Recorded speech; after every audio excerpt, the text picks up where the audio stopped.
Hello there, bitch. Are you comfortable right now? I doubt it.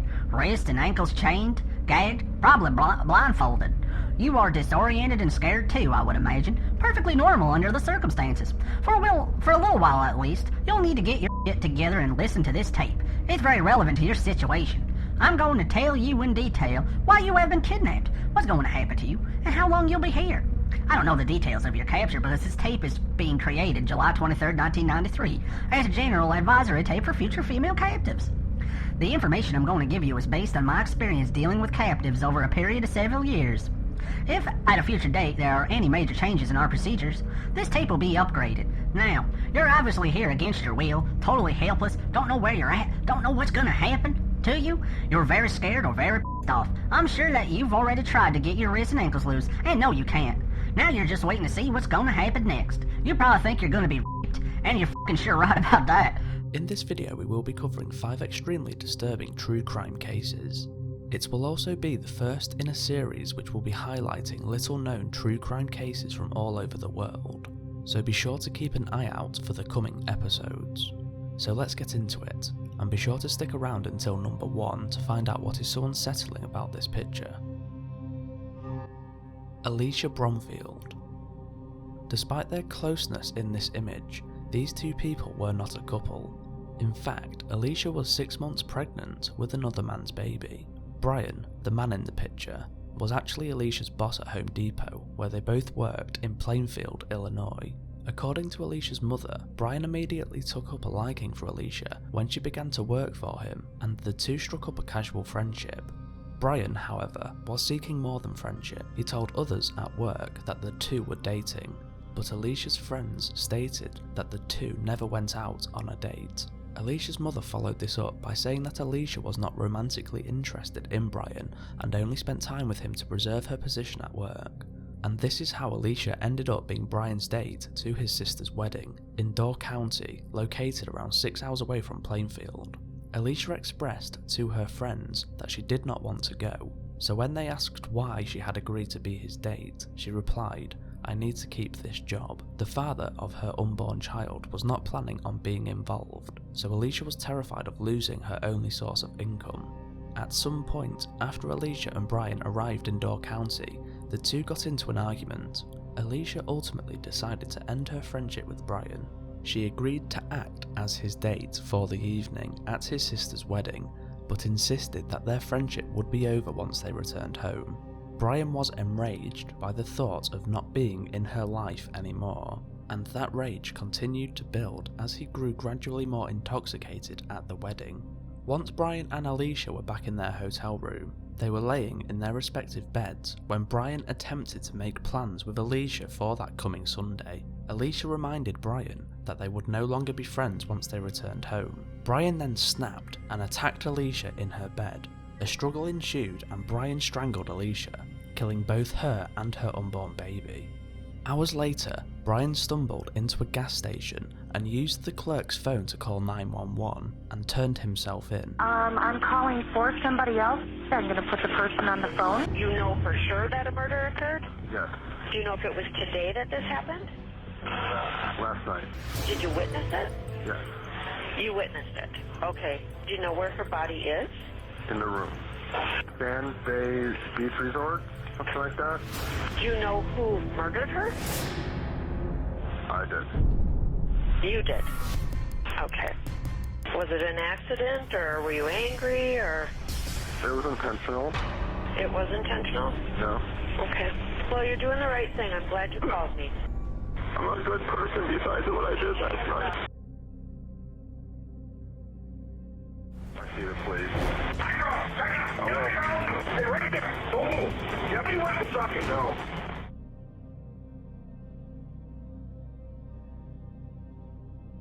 Back to the hotel, and she just went into the bed, and I was drinking. Did she fall asleep? Yes. And what was going through your mind when she was asleep? The reality was setting in that there wasn't going to be even a friendship when we got back, which was today. And you didn't want that to happen? I didn't know. Okay. And I was debating what I was doing, and so I was doing some prepping and like thinking about harming her. Okay. So you were doing some prepping. What kind of prepping? Well, I put some cords. I was thinking about maybe tying her up or whatever, but I didn't. So there was some cords like underneath the bed legs. There was like a cord from like a cell phone or something. I remember I got it with a plug in it. Maybe it was from my computer, or I don't remember exactly what it was. Yeah, There's like a white one and a black one. Right. Were you thinking of tying her up or strangling her with that? No, I was thinking of like tying her legs. Tying her legs. But as she was sleeping, she was moving her legs, so then I just said, that's stupid. So when she's sleeping on the bed, where were you? I was just pacing outside and coming inside, having a cigarette, coming back inside. She's asleep. Were you getting more angry? I was. You were getting more angry? Maybe, I wouldn't call it angry, maybe frustrated. Frustrated? Hurt, feeling hurt. And then I laid in bed. And then what happened? I mean, you decided enough. And she woke up a little bit, and then I mentioned something about, because we watch this TV show that I have on DVDs, and we were planning on doing it this coming Sunday. Okay, so you asked her about maybe watching a show on Sunday, and what was her response? Like, there isn't going to be a Sunday with us? Right. And was that kind of triggered. And that set the trigger? Right. Then what did you do? Then I kind of just jumped on her. Okay, was she on her back? She was. Okay. And then I jumped her and she got scared. So were you on top of her then? Yeah. And you kind of straddled over her? Yeah, and then I just started strangling her. With your hands? With my hands. And what did she do? Did she fight back? She did fight back, and then she was yelling about the baby. They don't do it to me because of the baby. She bit your finger? And she bit me finger, and then we rolled off the bed. And then where she was laying, that's where it happened. How long do you think you choked her? I think it happened really fast. From the bed to the floor, maybe a couple minutes. After his arrest, Brian confessed even more disturbing details. In addition to killing Alicia, Brian told investigators that he had raped her post-mortem. He said he took her clothes off just because he wanted to see what she looked like naked. Sex with her last night? Yeah, after I strangled her. So after she's dead, you took her clothes off, and then she's on the floor, right? Right. Okay. I just wanted to see her naked, I guess. Okay. And then did you take your clothes off, or were you already? Yes. I just took my pants off. How long did you have sex with her? Probably a minute or two, maybe 3 tops. Investigators soon learned that Brian had already been spying on Alicia for months. While building their case against him, investigators found that Brian had secretly installed cameras in one of his bathrooms when Alicia was dog-sitting for him. He also installed a camera in the bathroom of the hotel room which they were sharing in Door County. At trial, prosecutors stated that it was clear that Brian had a sick obsession with Alicia. Brian's defense attorney did not deny this. However, they claimed that Brian was intoxicated whilst he killed Alicia and therefore was too drunk to form intent when the act occurred. That apparently caught the attention of some jurors, as the jury ended up being deadlocked and the judge declared a mistrial. However, the prosecution tried again, and this time they succeeded. It took the jury less than an hour to declare Brian guilty of all charges. He was ultimately sentenced to 2 consecutive life sentences. Katie Jones. Katie Jones was murdered at the age of 26 during the early morning hours of October 15th, 2016. She had spent the previous evening at a bar in Charlotte, North Carolina with her friends. The group of friends remained at the bar until last call at 2 AM, and afterwards, Katie opted to walk home because she wanted to enjoy the nice weather. During her walk home, Katie continued to message back and forth with her friends via Facebook Messenger. She sent her final message at 2:33 AM. Minutes later, at 2:40 AM, Katie was captured on a surveillance camera walking down Central Avenue in an area called Plaza Midwood. She is seen making a left towards Hamilton Place, and then she eventually steps out of the frame. Less than a minute later, Katie was shot. A witness walking his dog spotted Katie's body minutes later and immediately called the police. At this time, police have not publicly named any suspect or persons of interest in the case. No items were taken from Katie, so at first it did not appear that Katie's murder was a robbery gone bad. However, police have not ruled a robbery out either. The surveillance footage shows that a car appeared right next to where Katie would have been walking at the time she was shot. Just 21 seconds later, the car is seen abruptly slamming into reverse and backing away.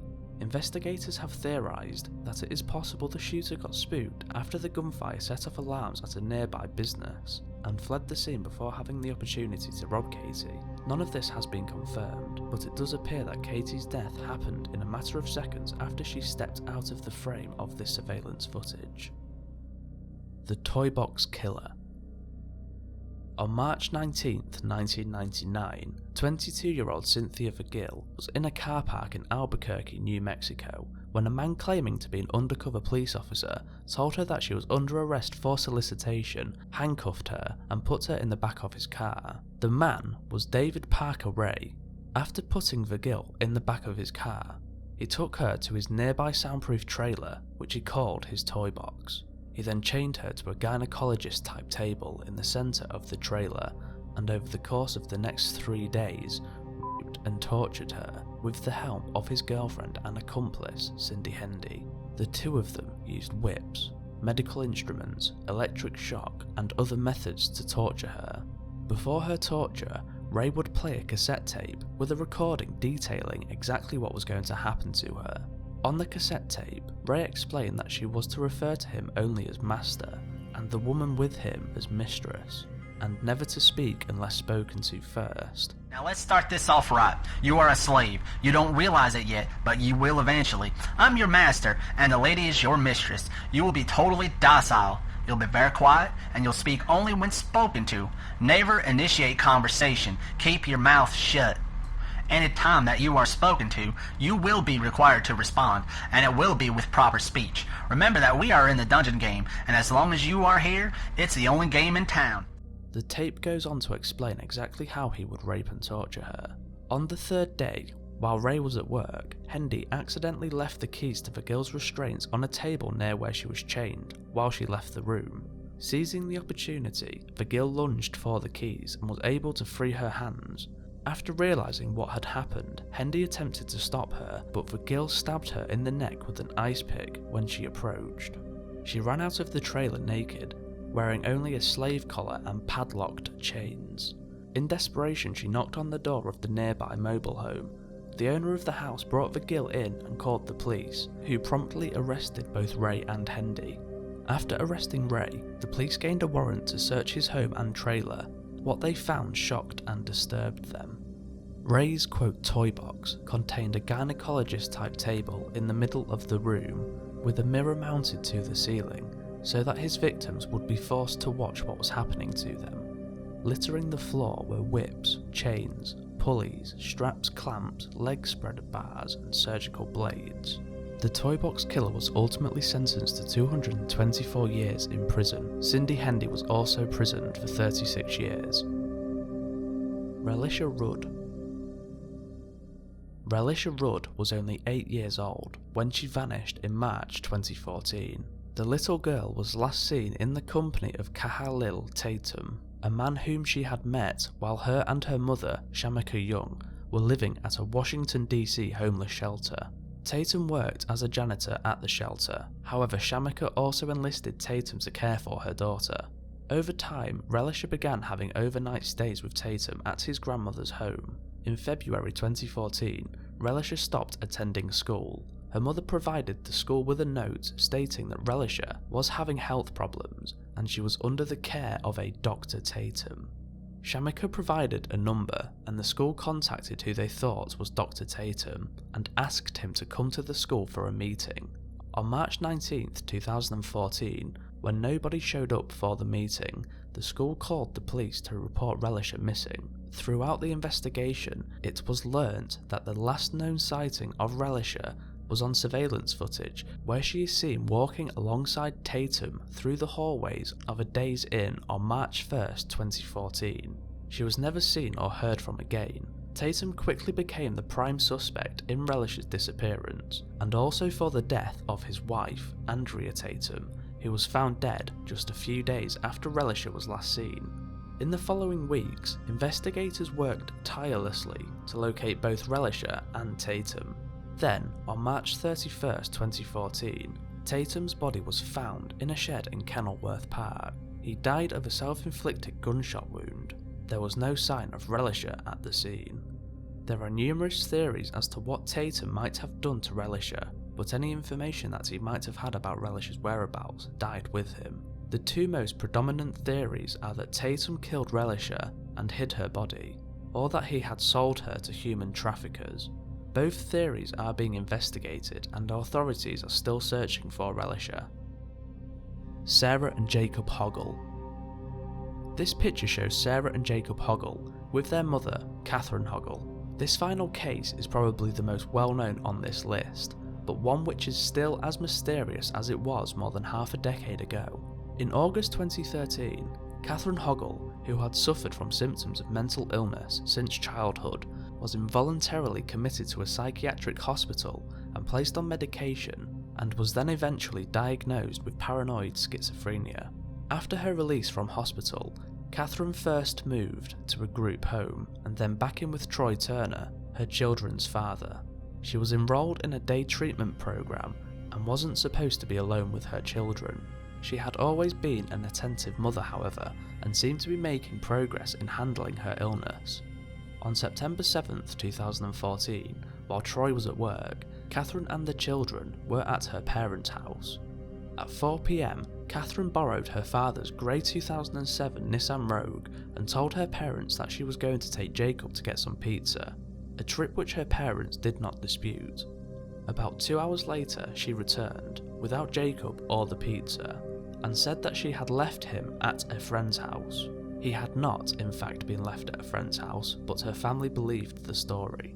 Later that day, Catherine's parents took her and Sarah back to Troy's house, where she was staying. Troy arrived home from work at midnight and noted Jacob wasn't in his bed, but didn't realise that he wasn't home. He thought that Jacob had probably gone to sleep with one of his siblings, as he often did. The next morning when Troy woke up, he realised only he and his oldest son were home. Catherine, Sarah and Jacob were all gone. Troy started to call 911, but stopped when Catherine drove up the driveway. She told him that she had taken Jacob and Sarah to a daycare centre in Germantown, Maryland. He believed her and told the 911 operator it was a false alarm. Troy then took Catherine to her day treatment program, picked her up at 2 PM, and suggested that they then go pick up the children from daycare. She told him that she couldn't remember the name of the daycare centre, but she would direct him to it. Whilst following Catherine's directions, she would answer every question which he asked very evasively. This led Troy to tell her that he was going to go to the police. She asked if they could stop at a Chick-fil-A restaurant to get a drink. When they went into the restaurant, Catherine ran out of another door and disappeared. 4 days later, Catherine was located alone, walking down the street of Germantown, Maryland, wearing the same clothes she'd been wearing when she left. When police asked her where the children were, she at first said she'd left them with an old high school friend named Erin, then led police to a playground in Germantown and said that she had abandoned both children there. She was arrested and charged with misdemeanor counts of parental abduction, neglect and hindering a police investigation, and committed to Clifton T. Perkins Hospital Center, a maximum security psychiatric hospital in Jessup, Maryland. Doctors there found her incompetent to stand trial. Catherine has been in hospital ever since. Troy and her family describe her as a highly intelligent woman and believe she may be feigning mental illness to escape the consequences of her actions. A person who is charged with misdemeanors and deemed mentally incompetent to stand trial can only be held for a maximum of 3 years. If they are charged with felonies, they can then be held for an additional 5 years. In September 2017, 3 years after Sarah and Jacob disappeared, Catherine was charged with 2 counts of murder. she is still in the psychiatric hospital and still has to be deemed competent before she can stand trial. In 2019, the prosecution retained another psychiatrist to provide a second opinion on Catherine's competency, as for the past several years, the doctors at Clifton T. Perkins Hospital had been saying that she was incompetent, but her condition was improving and she might become competent someday. The second opinion doctor agreed with the hospital doctors. She also believed that Catherine was mentally unfit for trial. Although police believe Catherine murdered her children, there is no evidence to indicate their whereabouts. She has told staff at the hospital that her children are safe, but she continues to refuse to reveal their location. Their cases remain unsolved and foul play is suspected due to the circumstances involved. While there's no doubt that Catherine is mentally ill, how could she be so mentally ill that she can't stand trial? If she was able to come up with lies and manipulation tactics to keep her boyfriend and family from discovering what she did, does that not show that she knew her actions, whatever they were wrong? Thanks a lot for watching until the end. For more content, either select one of the videos on screen now or check us out on social media. Links are below.